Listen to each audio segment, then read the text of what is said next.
Bom dia, pessoal. Hoje a gente vai estudar um pouco de razão e proporção.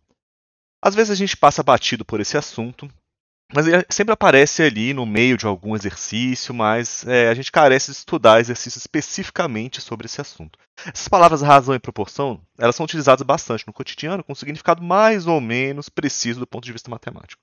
Então, alguns exemplos onde a gente usa. A gente fala, ó, a proporção de estudantes que frequentam as aulas. Né? O que significa proporção nesse caso? A razão entre o número de passageiros e o número de carros. O que significa isso do ponto de vista matemático? E o objetivo dessa aula é transformar esses conceitos em objetos matemáticos, que a gente possa manipular algebricamente, equação, expressão, e tirar nossas conclusões, fazer nossas análises. Então, essa palavra razão, dentro da matemática, significa divisão. Assim, quando a gente fala de razão, a gente está falando da divisão entre dois números. Então, por exemplo, se você tem uma caixa que tem 20 bolas azuis e 30 vermelhas, a gente diz que a razão entre as bolas azuis e vermelhas, nessa ordem é muito importante, é de 20 para 30, ou de 20 sobre 30, ou 20 30avos, do jeito que está escrito aqui no cantinho. Em geral, as pessoas costumam colocar isso nessa ordem aqui, tá? Para explicitar que é o número de bolas azuis sobre o número de bolas vermelhas. Mas quando se omite esse nessa ordem, não é o ideal, mas às vezes acontece, a pessoa vai colocar sempre o primeiro termo que ele colocar, ó, a razão entre bolas azuis vai ser o numerador. E o número de bolas vermelhas vai ser o denominador. Então, um outro exemplo, ó, você olha uma receita que você usa 50 ml de manteiga para cada 400 ml de leite. A razão entre essas grandezas, aí eu já deixei omitido, né? Nessa ordem, é de 50 para 400. Essa anotação aqui é uma outra maneira de se dizer essa mesma coisa, tá? 50 dividido por 400 também é uma razão. Então, a razão é a comparação entre dois valores por meio de uma divisão. Em uma determinada ordem, né? Especificada no texto, quando for o caso. Então, a gente pode pegar essa fração, por exemplo, e simplificar e obter uma fração equivalente. Né? Então, 50 dividido por 400 é a mesma coisa que 1/8. Então, isso significa que para cada medida de manteiga, ou seja, qualquer que seja a unidade que você usa, para cada medida de manteiga você tem 8 medidas de leite. Então, isso serve para quando você for cozinhar qualquer outra coisa, né? Você pode usar um copo de manteiga para 8 copos de leite. Você não está interessado exatamente em qual é a quantidade que está lá, mas a razão entre as grandezas é de 1 para 8. Então, está tudo bem. E uma outra maneira de você enxergar isso é que a quantidade de leite é 8 vezes a da manteiga, né? Então, esse número chamado razão, a divisão entre dois números dados, se escreve dessas duas formas, né?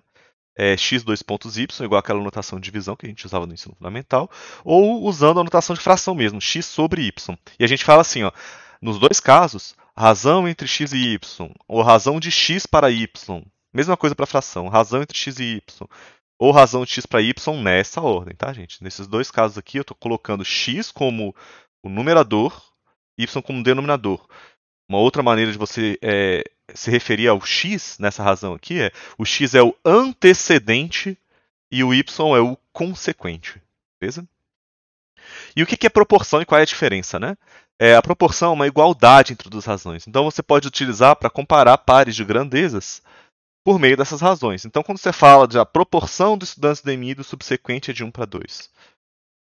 Então, você sabe que se você pegar a quantidade de estudantes do EMI e dividir pela quantidade de estudantes subsequente, você vai achar a fração equivalente 1 sobre 2.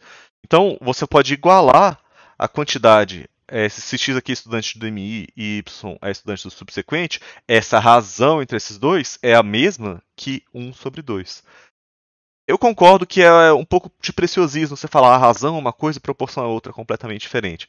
Esses conceitos se confundem um pouco, tá? Mas a ideia central permanece, que é a divisão entre duas grandezas, tá? Então, outro exemplo aqui, quando você olha para uma TV com formato suporte Full HD, né? Ela tem as dimensões na razão 16 para 9. Isso significa que, independente do tamanho, se ela é 20 polegadas, 50 polegadas, 80 polegadas, se você medir a comprimento horizontal dela e dividir pelo comprimento vertical, você vai obter essa razão 16 para 9 da tela em si. Né? Então, em uma equação, isso quer dizer o seguinte: a dimensão horizontal está para a vertical, assim como 16 está para 9. E é assim que a gente lê esse tipo de coisa. É que eu só estou falando que a ideia central de razão e proporção é a mesma, tá? Apesar de serem palavras diferentes, os conceitos serem levemente diferentes, eles são suficientemente parecidos para a gente não ter que fazer essa distinção preciosista entre os dois toda vez, tá? Então, uma das maneiras comuns de se comunicar essa proporção, essa equação que a gente acabou de ver, né? Equação entre duas razões, é você falar assim, ó, A está para B, assim como C está para D.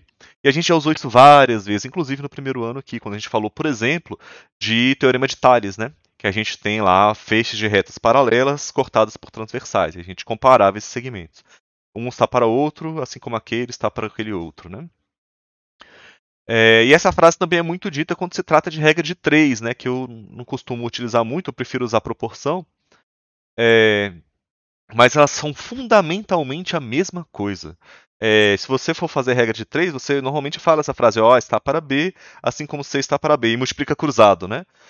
Na verdade, esse multiplicar cruzado aqui é a mesma coisa que você multiplicar cruzado nessa equação aqui. Ó.